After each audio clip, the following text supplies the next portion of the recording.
Peaceful greetings, everyone. Once again, welcome to a Wise Values presentation.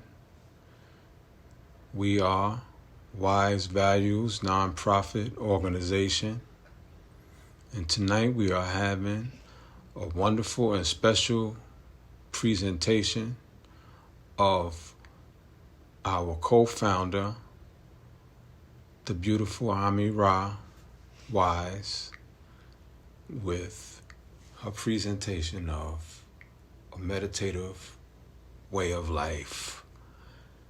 She'll be reading some selections from her book, and we'll be opening for questions and comments, a Q&A to hear what you have to say, and for you to ask the right thing so that you can hear what Ami has to say. I am Tawa, and I am also a co-founder of Wise Values NPO. And we are so excited about what we're doing, and we are so very excited about this publication. It definitely speaks truth to the light of the way that we structure our lives, the way that we practice on a day-to-day basis. A little bit about our organization. We are a nonprofit organization with very important goals to address and to shift with the wonderful ability of manifestation and transformation, food insecurities, health disparities, also environmental injustices. And you may ask what we mean by that. The food disparities, there are very many food deserts, and there are very many areas where there may be healthy foods available. For those that don't know, a food desert is a place where healthy food is not available in the markets. There aren't any farmers markets, any fresh foods growing. And so the people consume mostly processed foods. And then so our goal is to educate the community on how to prevent such challenges. Health disparities, through life, everyone has some type of a challenge with the health. Well, we would like to teach people how to prevent themselves from having any major health challenges through proper eating and fitness and proper mental state, meditation, and different things of that nature.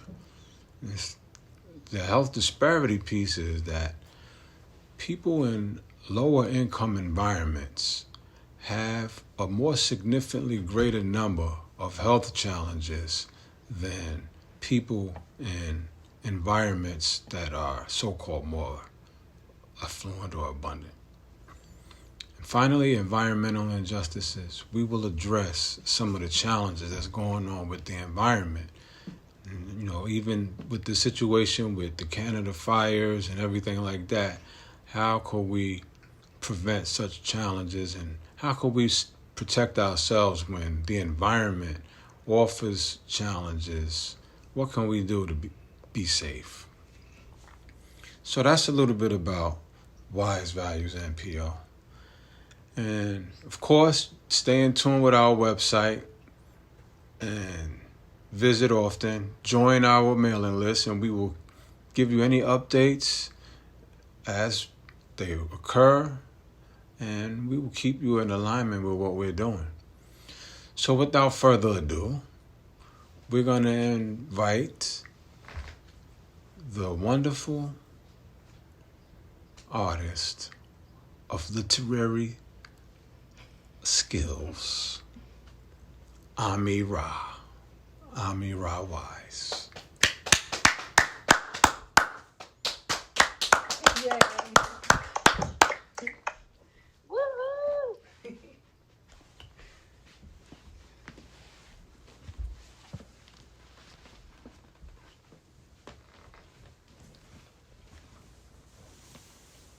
Peace and blessings, everyone. Peaceful greetings.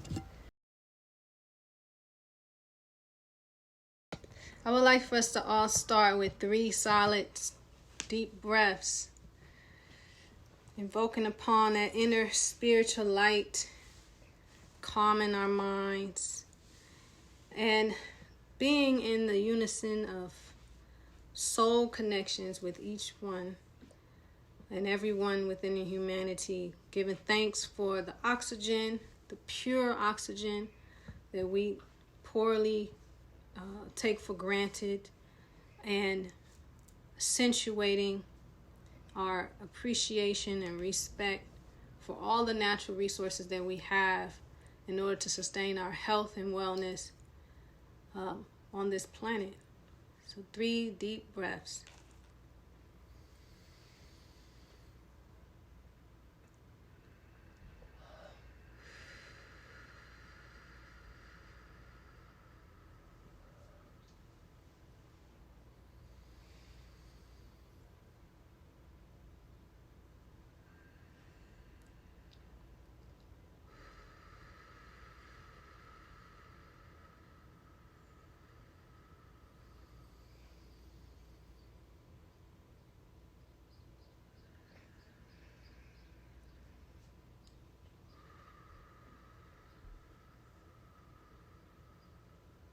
We give thanks for the anointing of this community building.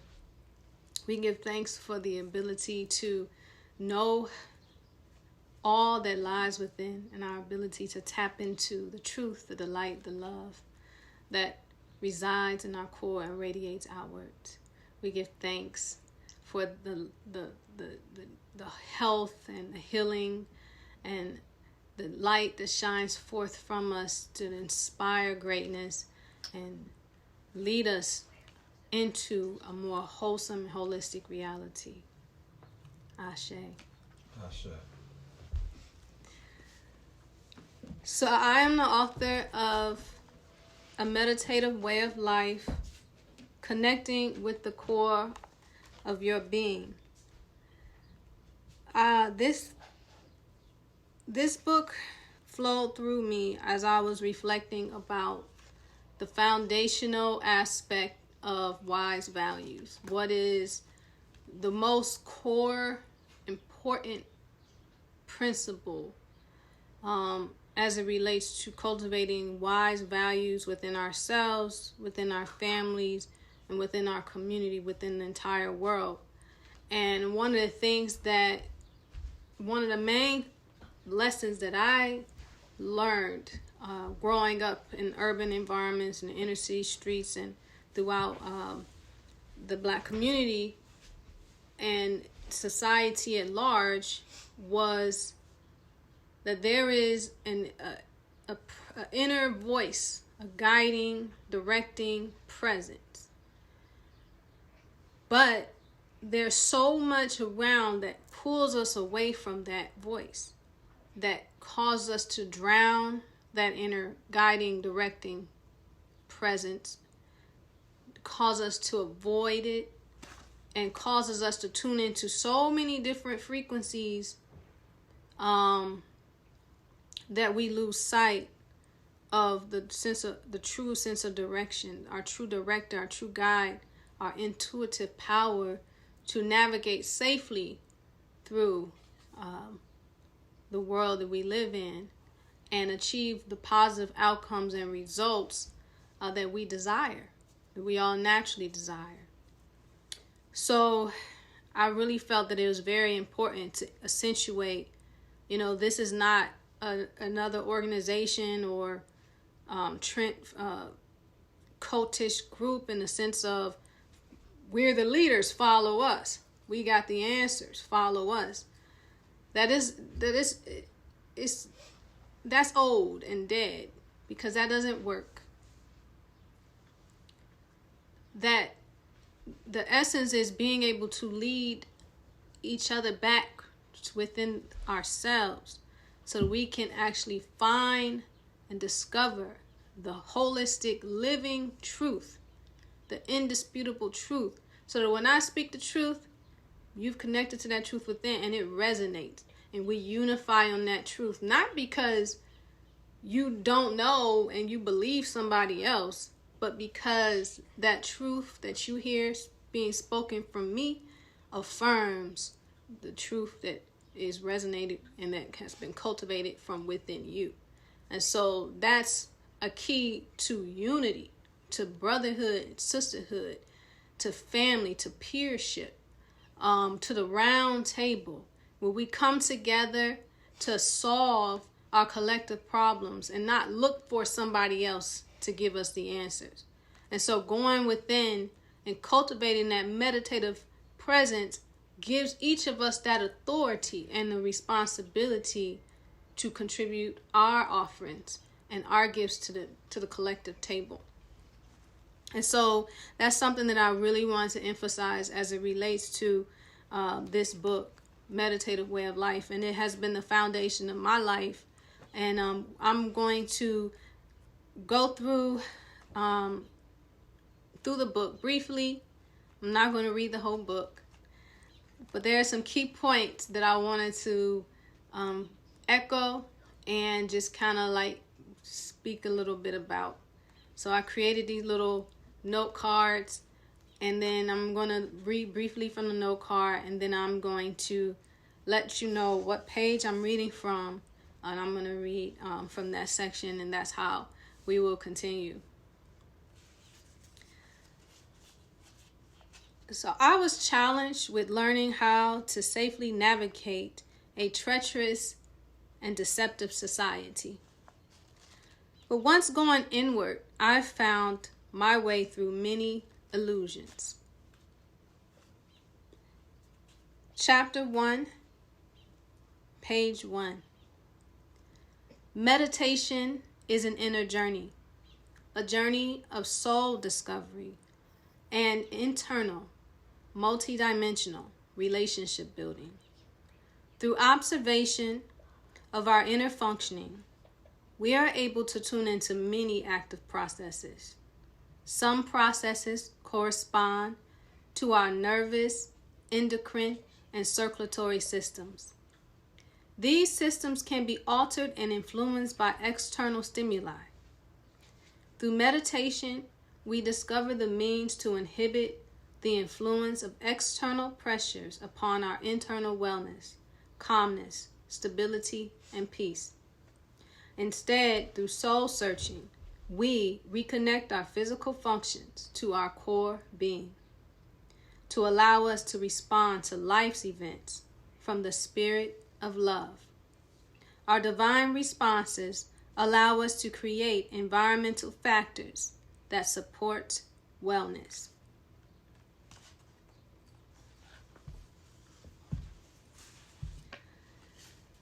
Even though it seems we are disadvantaged, the truth is that no external obstacle can keep us from our divinity.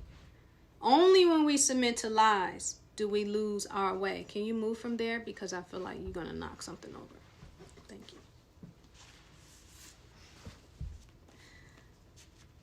A meditative practice, this is Becoming Meditative, Chapter 3, Becoming Meditative, page 15. Meditative practice has provided a guiding light for many oppressed and impoverished communities and people who were subject to inhumane suffering. In these predicaments, the social methods to have a better life, such as financial security or education, were out of reach. Often, the social support needed to achieve some form of safety, security, and stability was non-existent. However, while some concluded that they were worthless, turned to crime, or submitted to abuse, a few had a deeper inner knowing that the system that abused them was corrupt, and therefore not worthy of their submission. This inner knowing that they continued to cultivate and affirm paved a way for them out of their suffering. These change agents defied the odds and impacted humanity, even though they were considered poor or uneducated. We can find many examples of these miraculous feats in which people have overcome odds that were stacked against them and triumphed even beyond the privilege. And I would like to invoke upon the spirit of Harriet Tubman, one great leading example in regards to someone who she had to live by a meditative way in order to go back and forth from the bowels of oppression and slavery and pull her family and community to safety, and even to be able to, with the changes of the laws and so forth, not have any inhibition about keeping going and doing her part to bring about salvation for those who are oppressed. That knowing that this is not the condition that I'm born in. I want to invoke Frederick Douglass, who, despite the fact that he was not permitted to learn to read, he found his way to read. And he found his way to freedom, born a slave. He got to the position where he was not about to allow the slave trainer to subjugate him. And he stood up to that and survived to the point where he ended up advising, I think, up to 4 presidents. 4 presidents. I want to invoke upon Jesse Owens. I just watched his movie, and someone who went to Germany and really showed the Nazi regime what it means to be dominant and superior as it relates to our ancestral and genetic strength that has been stigmatized as inferior and weak. You know, I would like to give a shout out to Venus and Serena Williams and their father and mother, who defied all odds and as it relates to teaching them how to play tennis without even any means. And now we have 2 of the greatest tennis players with records, that unbeatable records, and they came from poverty. And the list goes on and on and on.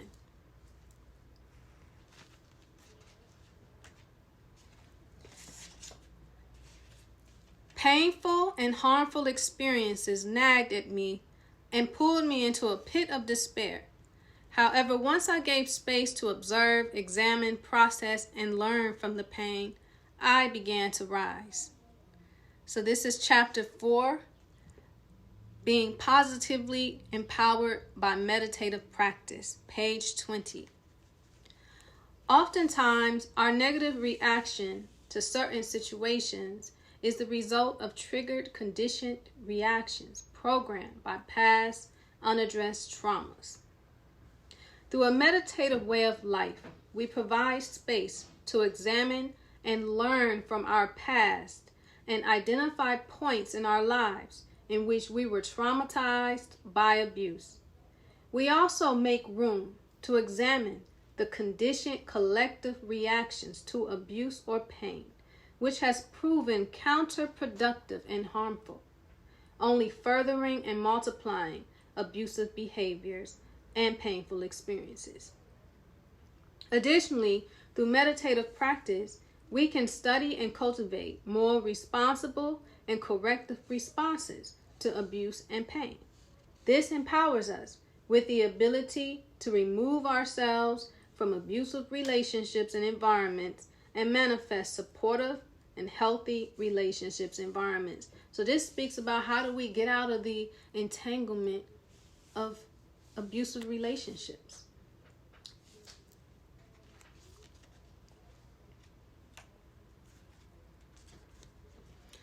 The work is keeping love within our hearts. The battle is keeping our hearts soft and warm. The victory is responding from a place of love to holistically solve problems. Chapter 6, Love is the ruler. Page 29. Love is the ruler that allows us to measure and weigh the nature of our thoughts. Love is constructive. Love is patient. Love is kind. When we respond from a place of love, we offer solutions that support wellness and manifest peace and harmony. Within a meditative way of life, we affirm love as a means to maintain and sustain life through respecting and caring for ourselves and all others. Upholding the responsibility to embody love and respond from love provides us with the clarity needed to understand the nature of negative and toxic thoughts and emotions that, when acted upon, causes pain and suffering. I've learned that my healing is in my ability to continue to love, regardless of what happens, how I'm harmed, or who is wrong. The ability to continue to forgive and love myself and all others, because I know that that is, in essence, that's the nature of the spiritual war that I'm against. Am I going to be hardened? Am I going to become bitter? Am I going to allow the pain to pull me down? Am I going to allow the trauma to stop me from being my highest, wisest, most beautiful self? Absolutely not.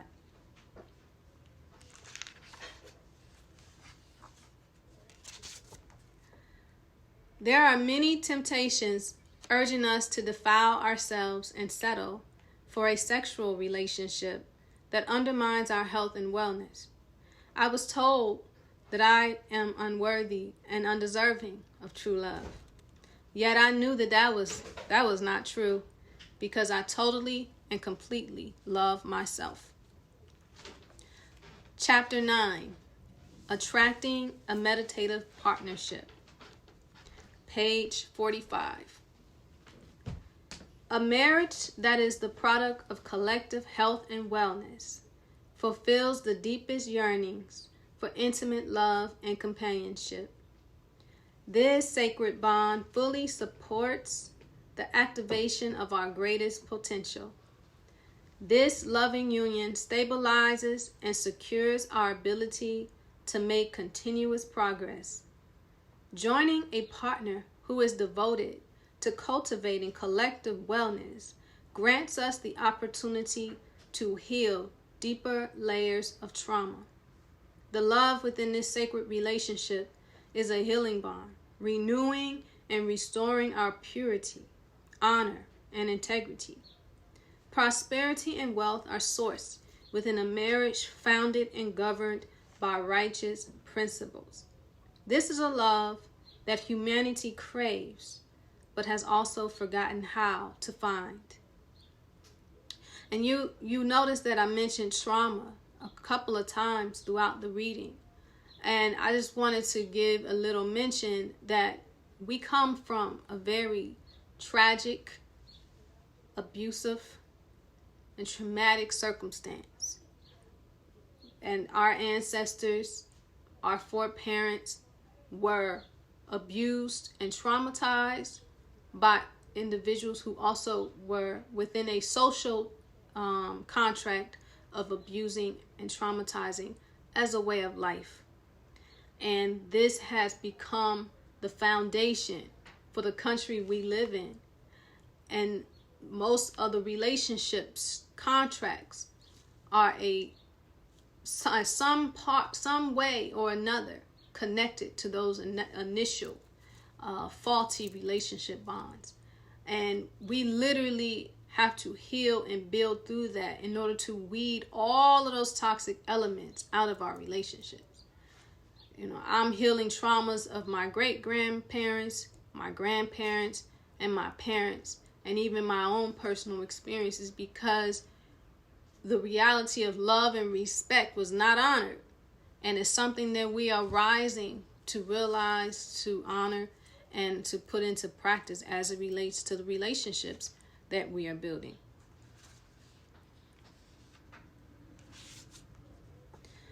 I discovered that to become a nurturing and loving mother, I first needed to tend to my undeveloped and immature aspects by embracing the responsibility to mother my inner child by investing in my holistic development. Chapter 10, Transitioning to Meditative Parenting. Providing our children with loving guidance and protection is the most effective way to address our social plagues and disorders. This is page 54. Nurturing our children to wellness will break the generational cycles of domestic violence, sexual abuse, and poor health outcomes.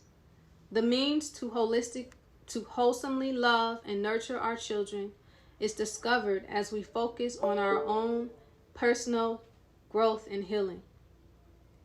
Within a meditative way of life, we take the time to review and examine our childhood experiences. We develop the honesty to identify the errors and abuses within our childhood experience. We uncover the hurts and traumas that we may have completely forgotten as we dig through the rubble of our past. We learn to release and let go while cultivating understanding and forgiveness. As a dysfunction of abusive families, we have maintained familiar ties to family members who have historically abused and disrespected us. This tradition permits the continued formation of toxic relationships in our lives. As we examine and assess the state of our familiar relationships, we learn the importance of establishing relationship standards that do not permit abuse. We also develop the courage to walk away from harmful childhood relationships and redefine the meaning of family. Our children are inspired by witnessing our growth, recovery, and maturity. They learn from our health-affirming choices. They become able to trust our commitment to provide a secure, safe, and stable home environment. Our children respect our choices to walk away from abusive relationships and develop the capacity to build supportive, healthy, and nurturing relationships with the potential for marriage. Our children benefit from the fruits of our growth and maturity. We must be patient with ourselves as we are patient with our children. Consistently demonstrating a desire to change, heal, evolve, and grow is impactful.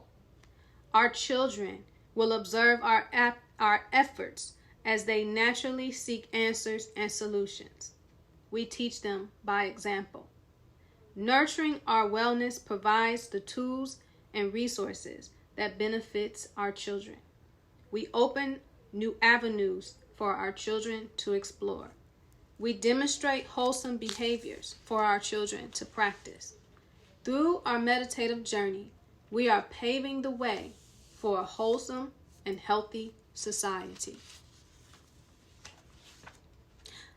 And this is the last segment that I will read. First, what we consume is the key cause of our health outcomes. I learned that in order to be healthy, I must provide myself with the best life has to offer. I learned that in order to be healthy, I must provide myself with the best that life has to offer. Chapter 11, Meditative Consumption, page 58. Making life-changing consumption choices is like an uphill battle. We are attacked on all sides due to the slow implementation of collective change that supports and sustains a healthy society. There is a strong pull that attempts to drag us back down into a toxic cesspool of destructive behaviors. Through meditation, we develop the strength to resist temptations. We also develop the courage to walk alone as we walk away from trends that cause mass suffering. Through meditation, we focus on our health, growth, and development. We discover the environmental factors, relationships, and needs that wholesomely support our lives. It is interesting facing our social conditioning that prepares us to accept abuse and neglect to the degree that we habitually self-inflict harm. This conditioning is the core reason for our toxic consumption. Only through our inward focus are we able to deactivate and dismantle it. The degree we love, value, and respect ourselves defines how much we care for our wellness. And I will read about the author. I was born in Cleveland, Ohio in 1983. I was raised on the south side of Chicago. I continue to overcome the challenges of growing up in an impoverished environment as a part of a historically abused community. From an early age, I was inspired by the concept of manifesting heaven on earth. My passion to contribute positively to the evolution of humanity and continuous soul searching led me to support solutions and answers that transformed and empowered my life. After finding stability, I then pursued my bachelor's in science, graduating at the top of my class. I am now happily married and I'm raising 3 children. My family is the founder of Wise Values, a 501c3 nonprofit organization focused on addressing health disparities, food insecurities, and environmental injustice. Thank you for listening. Thank you. Speaking. This was so beautiful. Thank you, Mama. And thank you, Baba. Thank you. You're welcome. We are we're gonna open up for any questions and comments. Can't hear. I had a question. Okay. So, how often were you thinking of like having a space like this? You know, sister, you are actually one of the sole motivators for this space, so I'm applaud to you. I had to give you an acknowledgement because this sister was like, I'm not really feeling the AI, but I really would like. I wish you read it because I don't want to listen to AI. I was like, sister, do you know how much time that would take? But she was like, so I was like, but you know what? Maybe I could create a situation where I could read from it. That sounds like a good idea. So, if supply and demand is, if there's a demand, then there's a supply. So, however which everyone is receptive to that and would like that, we would definitely respond in kind.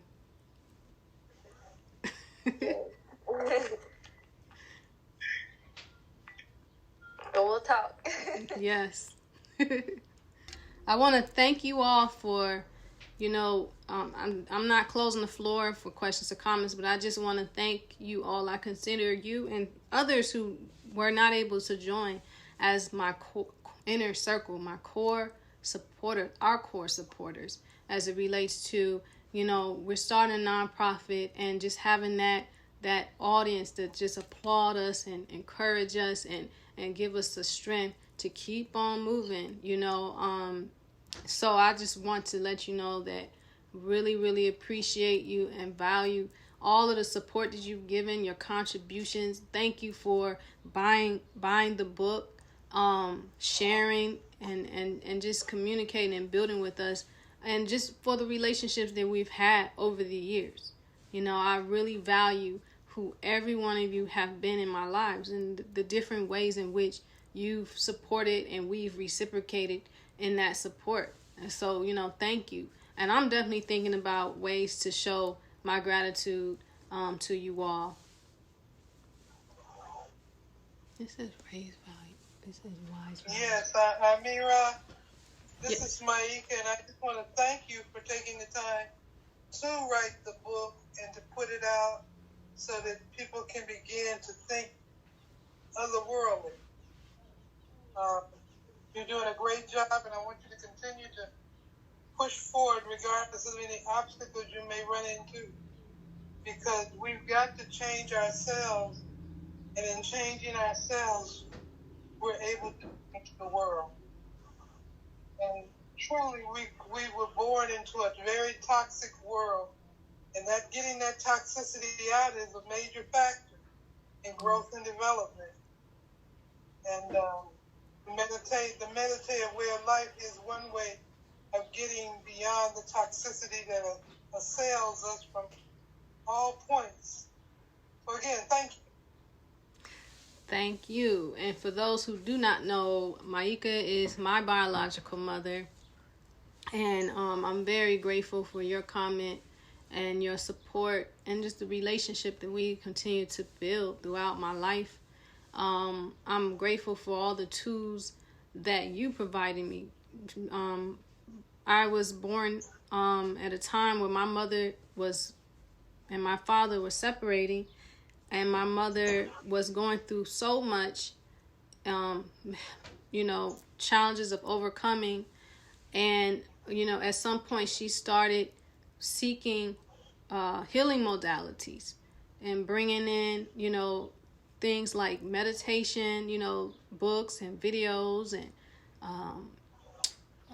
hypnotherapy, and so many different resources that are alternative to, the mainstream way of healing yourselves. And she also was a mother who, at her time, this was very bizarre and extreme, but she decided that she was not going to raise her children the way doctors demanded and the way the school system demanded. And she took a different approach and gave us vegetarian foods. We were raised on vegetarian foods, and when we got sick, we were given herbs. And so that's a very important foundation for me. When I was about 24 or so, and I was going through a really, really painful experience with a relationship that I was struggling with, and my mom saw me in a state of disarray and pain, and she was like, "Hey, let me introduce you to, let's practice EFT, which is called the Emotional Freedom Technique." And she talked to me prior about emotions and stuff. I wasn't trying to hear that. I didn't know anything about emotions. That was a new thing. I had just started learning about nutrition. So emotions, that was a little bit too much for me. But when we did this EFT session, which is a process of tapping various acupuncture points and affirming, the releasing and letting go, as well as affirming, loving, and totally accepting myself and forgiving myself for whatever I feel stained me or ruined me, or that give me a reason to hate myself. Just really processing through that. And at that experience, like at the end of it, I was so neutral about what happened. And so that was a tool that she gave me. And when my daughter was about 2 years old, she developed this like blinking twitch. She just kept blinking real fast. And the people at her school was like, they were concerned and whatnot. So when I took her home and she was asleep, I just started tapping on her, releasing, letting go, whatever tension is causing you to blink, releasing, letting go. And when she woke up, she never twitched again. And so this is something that, my mother and I are actually teaming together to write a book and also a curriculum and program that teaches EFT, Emotional Freedom Technique. And I'm telling you, like, this is a real trauma uplifting, breaking through reality. A lot of the progress in my marriage is the process of us being able to sit down and just release and let go. So stay tuned for that. Looking forward to being able to present that.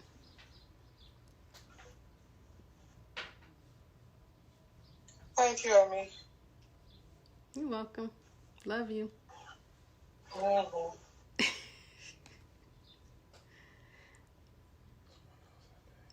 Did anyone else want to say anything? Shout outs to, thank you for sharing your journey with us. Inner peace, Mama. Peace.